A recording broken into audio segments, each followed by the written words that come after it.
ഇപ്പൊ അംഗീകരിച്ചല്ലോ. അക്കരക്കര കടലും പേർഷ്യയും എല്ലാം കഴിഞ്ഞ് എന്റെ അണ്ണന്റെ മരണം, ഗോപൻ സ്വാമി മരിച്ചു, സമാധിയിരുന്ന് മരിച്ചുള്ള വാർത്ത എല്ലാരും കണ്ടു.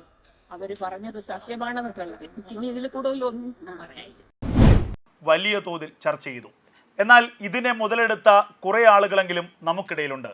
ഇതിലെ വിവാദങ്ങളെ മാത്രം വിറ്റു തിന്നവർ. അത് മാധ്യമങ്ങളിലുണ്ട്, സംഘടനകളുണ്ട്, വ്യക്തികളുണ്ട്.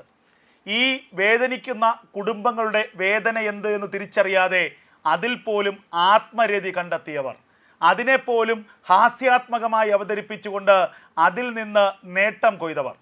അങ്ങനെ ഈ കുടുംബത്തിൻ്റെ കണ്ണീർ, മക്കളുടെ കണ്ണീർ, അതുപോലെ ഗോപൻ സ്വാമിയുടെ സഹോദരിയുടെ കണ്ണുനീർ പോലും വിറ്റവരാണ് നമുക്കിടയിലുള്ള പലരും.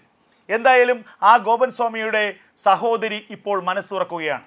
കഴിഞ്ഞ ദിവസങ്ങളിൽ മാധ്യമങ്ങളെ വീട്ടിൽ നിന്നും ആട്ടിപ്പായിച്ചിരുന്നു അവർ. എന്നാൽ കർമ്മ ന്യൂസിനോട് അവർ കുറേ കാര്യങ്ങളെങ്കിലും പറയാൻ ശ്രമിച്ചു എന്നുള്ളതാണ് ഏറെ സന്തോഷകരം. തൻ്റെ സഹോദരൻ ചെറുപ്പം മുതൽ തന്നെ, ഏറ്റവും ചെറിയ പ്രായത്തിൽ തന്നെ ആധ്യാത്മികതയോട് വലിയ അനുഭാവം പ്രകടിപ്പിച്ചിരുന്ന വ്യക്തിയാണെന്ന് ആ അമ്മ ഓർമ്മിച്ചെടുക്കുകയാണ്. സത്യങ്ങൾ അറിഞ്ഞല്ല മാത്രം എനിക്ക് മതി. എന്റെ അണ്ണൻ പറഞ്ഞതുപോലെ അന്ത്യകർമ്മത്തിന് എന്റെ അണ്ണൻ പറഞ്ഞതുപോലെ എന്റെ മക്കള് കേട്ട് ആ സത്യം എന്റെ മക്കള് അതുപോലെ അംഗീകരിച്ചിട്ടുണ്ട്. അതുപോലെ തന്നെ ലോകരറിഞ്ഞിട്ടുണ്ട്. എന്റെ ഒരു കാര്യം ആരടുത്തും ഒരാളുകൂടി പറയാത്തത് എന്താണെന്ന് ഞങ്ങൾക്ക് സംശയം ഉണ്ടായിരുന്നു. ആ സംശയവും എനിക്കിപ്പോ തീർന്നു. ഇതാണ് സത്യം. അവര് അച്ഛനും മക്കളുമല്ല, ഫ്രണ്ട്സും കൂട്ടുകാരനുമായിട്ടാണ് 4 പേര് ആ വീട്ടിനകത്ത്. ഇപ്പൊ ലോകരെല്ലാരും മനസ്സിലാക്കി.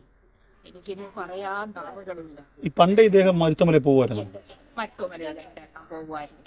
എന്റെ അണ്ണൻ മക്കൾക്ക് 7-8 വയസ്സൊക്കെ ആയതിനു ശേഷം വീണ്ടും മരുത്തുമലയിൽ പോകുമായിരുന്നു. ഒരാഴ്ച 3 ദിവസം 4 ദിവസം കഴിഞ്ഞിട്ടാണ് എന്റെ അണ്ണൻ വരണത്.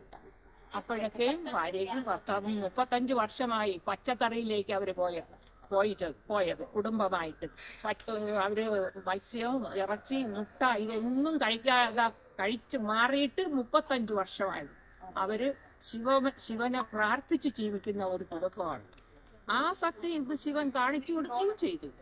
അതാണ് സത്യം. എന്റെ മക്കള് അനീതിക്ക് പോയിട്ടില്ല. എന്റെ അണ്ണന്റെ മക്കളുണ്ടല്ല, 2 മക്കള് ഒരു വഴക്കോ ഒരു കേസോ എന്റെ കോടതിയിലോ നാട്ടുകാർ അറിഞ്ഞില്ല. ഈ ഒരു കാര്യം എന്തുകൊണ്ട് ഗോപൻ സ്വാമി മരിച്ചപ്പോ എന്തുകൊണ്ട് പുറത്ത് പറഞ്ഞില്ല എന്നൊരു വാക്കേ ഉള്ളൂ. അതേ ചെയ്തിട്ടുള്ളൂ. അല്ലാതെ ഒരു തെറ്റും എന്റെ അണ്ണൻ ചെയ്തിട്ട് എന്റെ മക്കള് ചെയ്തിട്ടില്ല.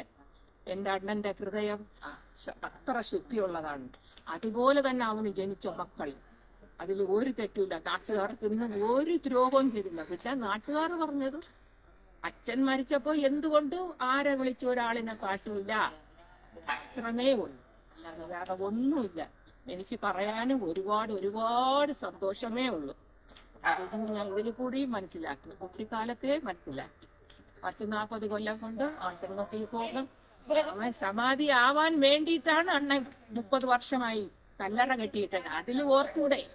അപ്പൊ ആ ആഗ്രഹവും ചിന്തയിലുമാണ് എന്റെ അണ്ണൻ ജീവിച്ചത്.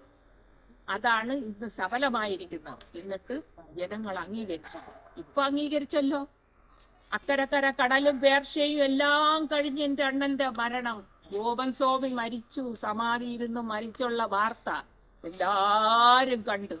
അവര് പറഞ്ഞത് സത്യമാണെന്ന് കണ്ടു. ഇനി ഇതിൽ കൂടുതലൊന്നും പറയാനില്ല.